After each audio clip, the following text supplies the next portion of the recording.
আমাদের সঙ্গে খুব কষ্ট হচ্ছে। আমরা এক বেলা খাইলে দুই বেলা না খেয়ে থাকি। সকাল থেকে না খেয়ে আসছি, এখন পর্যন্ত না খেয়ে আসছি। আজকে এসেছি, আমাকে 4 মাস হলে কোনো বেতন দেওয়া হয় নাই, বকেয়া বেতন দেওয়া হয় নাই, খালি ঘুরা আজ দিব কাল দিব, এখানে আইলে পারে খালি ডেট দেয় আর ঘুরাই, আমাকে বেতন দেয় না।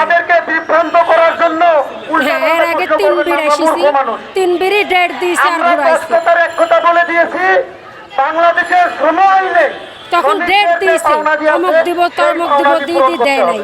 পরে আজকে আমরা এসেছি, আমাকে ঘর ভাড়া, দোকান বাকি, আমাকে খাওয়ার কষ্ট, কাল বাদ আমাকে ঈদ, আমরা পোলা পারলে কীভাবে ঈদ করবো, এর লেগে এসেছি। আমাকে টাকাটা আজকে দিয়ে দিবে, চলছে কিভাবে, দোকান বাকি, ঘর ভাড়া সব বাকি, বা স্বামী চাকরি করে, আমি বসা, এরকম ভাবে চলছে।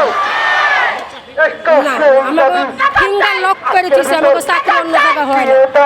হ্যাঁ, আমরা এর আগে আসছিলাম, বলছে যে এরা দেখতেছে, এরা সময় চাইছে, কিন্তু এখন পর্যন্ত এরা আমাদের জন্য কিছুই করতে পারে, এখন শুধু সময় চাইতেছে। কালকে আমরা অফিসের সামনে ছিলাম, পুলিশের সবাই মানে পুলিশ যে মেন ছিল সে বলছে যে তোমরা ঢাকা যাও, ঢাকা যেয়ে কথা বলো, সেখান থেকে কোনো সমাধান পাইলে পাইতে পারো, এখানে কোনো সমাধান নাই। আজকে আমরা ঢাকা আসছি, আসার পর পুলিশ আমাদের গাড়ি আটকে দিছে, আমাদের ঢাকা আসতে দেয় নাই। তারপরে আমরা আসছি, আসার পরে সকাল থেকে এখানে বসে আছি, কোনো সমাধান আমরা এখনো পাই নাই। আমাদের সঙ্গে খুব কষ্ট হচ্ছে। আমরা এক বেলা খাইলে দুই বেলা না খেয়ে থাকি। সকাল থেকে না খেয়ে আসছি, এখন পর্যন্ত না খেয়ে আসছি, কোনো টাকা নেই। আর এই যে এখানে যে আসছি, গাড়ি ভাড়াটা আমরা একজনের কাছে নিয়ে আসছি ধার করে, আমাদের কিচ্ছু না খাবারের মতো। আমাদের সন্তান অসুস্থ, বাড়িতে টাকা পাঠাইতে পারতেছি না, কোনো কিছু করতে পারছি না। কিন্তু সেরা আমাদের শুধু আশ্বাস দিচ্ছে, কিন্তু এখন পর্যন্ত আমাদের কখনো মানে এখন বুঝাই দেয় নাই এখন পর্যন্ত। তাই আমরা আজকে রাস্তায় নামতে বাধ্য হয়েছি। এর আগে 3-4 বার আসছি, কোনো কাজ হয় নাই। তাই কালকে ছুটি, তাই এই জন্য আমরা আজকে আসছি। এখন আমাদের পাওনা যা আছে এটা বুঝাই দিবে, এটাই আমাদের দাবি।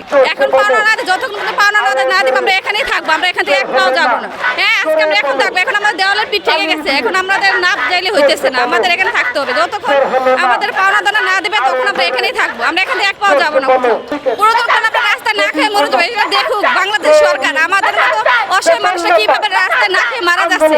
আমাদের পাওনা দানা এখন তারা মিটাই দিচ্ছে। আমাদের দাবি একটাই, আমাদের যা পাওনা দানা সব মিটাই দেয়, বুঝাই দেয়। আমরা বাড়ি যাবো, আমাদের সন্তান আছে, আমরা বাড়িতে ঈদ করতে চাই সবার মতো। তারা যেমন দেশে ঈদ করবে, আমাদের আত্মীয় স্বজনের সাথে আমরা ঈদ করতে চাই। এটাই আমাদের দাবি। আমাদের পাওনা যা আছে সব আমাদের বুঝাই দেয়, এটাই আমাদের দাবি, আর কোনো দাবি নাই।